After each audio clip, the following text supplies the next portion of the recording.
Je crois qu'on peut commencer. D'abord, bonjour à tous.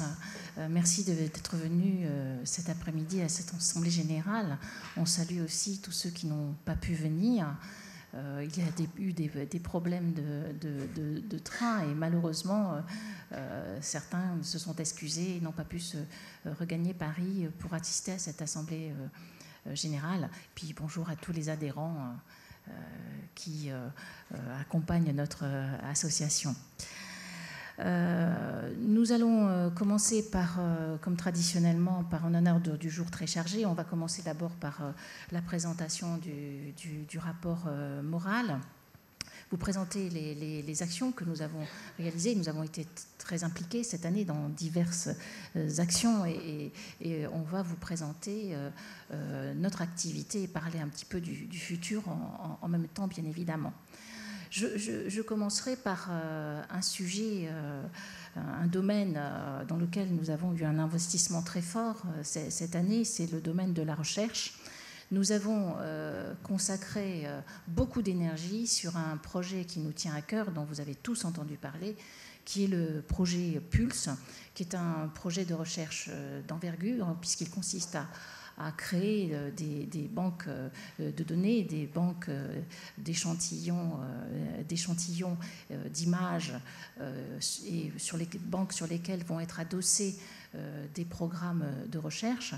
Ce programme, on en parle depuis longtemps. Nous avions constitué l'année dernière un comité de pilotage avec les différentes équipes de chercheurs des différents CHU impliqués dans ce programme qui aboutit à l'élaboration de ce projet. Le projet Pulse est porté par David Devos, qui relève du CHU de Lille. Et maintenant, depuis plusieurs mois, nous travaillons avec le CHU de Lille pour élaborer le contrat qui va lier l'association au CHU de Lille. Alors, nous apportons une attention très particulière à ce contrat. Parce que, et d'ailleurs nous avons pris une avocate spécialisée dans ce type de sujet, dans les banques de données médicales, Maître Morin, qui nous a accompagnés et qui a élaboré le projet de contrat que l'on a présenté au CHU de Lille. Nous avons voulu être très acteurs dans ce domaine parce que nous avions trois objectifs principaux. Nous avons tenu à ce que ce programme de recherche d'envergure nationale se fasse en cohérence pleine et entière avec ce qui se fait au niveau européen. Il y a un projet de création de banques de données, dont je pense Philippe Coratier nous parlera tout à l'heure, qui est créé au niveau européen, qui s'appelle SOFIA, qui est piloté par M. Vandenberg, qui est des Pays-Bas. Nous avons, l'association a organisé une réunion entre M. Vandenberg, le professeur Vandenberg, et l'équipe de recherche française pour voir de quelle façon on pourrait mettre en place une cohérence entre les données qui sont collectées au niveau national et les données collectées au niveau européen. Et les choses sont en train de se concrétiser. Ça, c'était notre premier objectif. Le deuxième objectif, c'est que nous avons tenu, au travers de ce contrat, à être copropriétaires de la collection de toutes les données qui sont collectées sur les malades. Pourquoi ? Parce que nous voulons être, avec le CHU de Lille, gestionnaire de cette collection pour voir dans le futur, nous pourrons ouvrir cette collection, ces banques de données, à toute équipe de recherche, qu'elle soit française, européenne, mondiale, qui aurait un programme de recherche intéressant. Et donc, nous gérerons avec le CHU de Lille, au travers d'un comité scientifique qui sera présidé par le professeur Coratier, la possibilité d'ouvrir cette collection à toute équipe de recherche qui reste censée faire évoluer la recherche sur la SLA, parce que c'est ça notre objectif, qu'on trouve à terme et assez rapidement un traitement pour cette terrible maladie. Et enfin, le troisième objectif dans ce contrat, c'est que nous soyons copropriétaires des résultats de ces recherches S'il y a résultat, s'il y a brevet et donc récupération d'avantages financiers,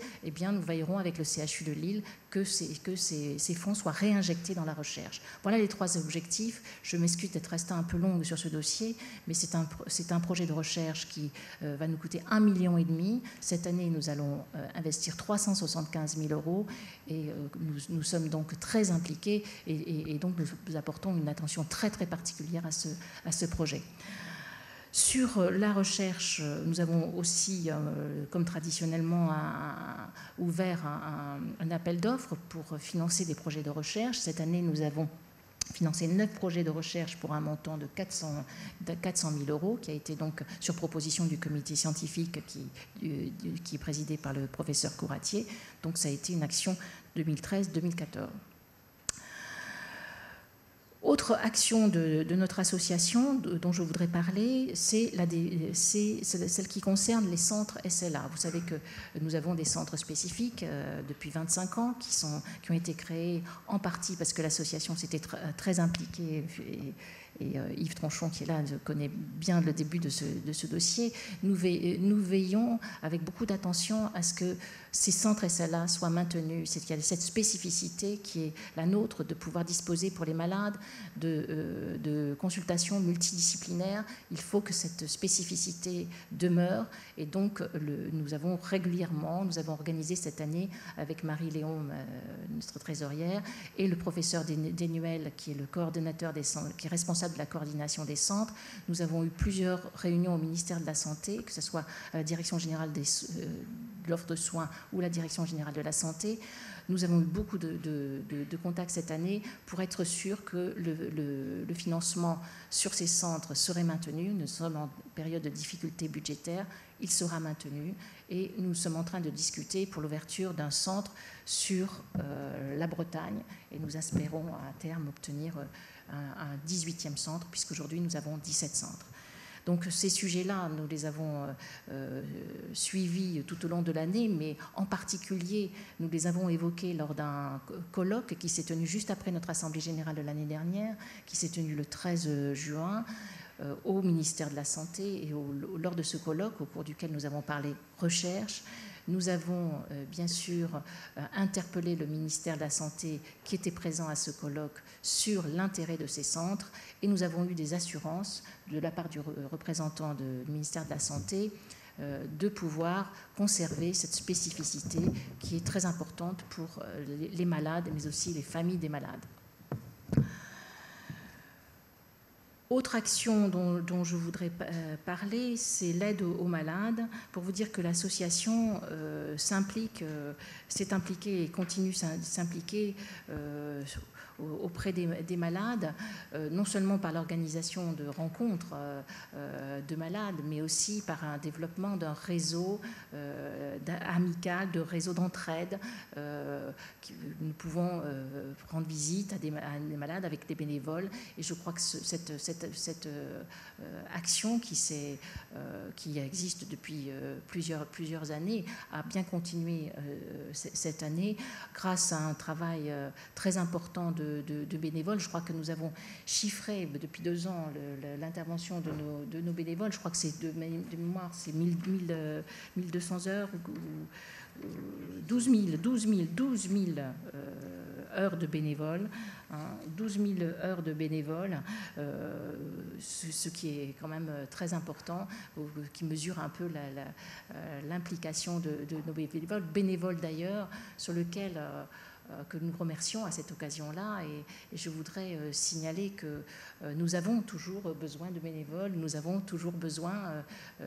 beaucoup de demandes d'aide de malades. Donc nous avons enclenché une réflexion sur le bénévolat, sur comment recruter, comment former le bénévolat.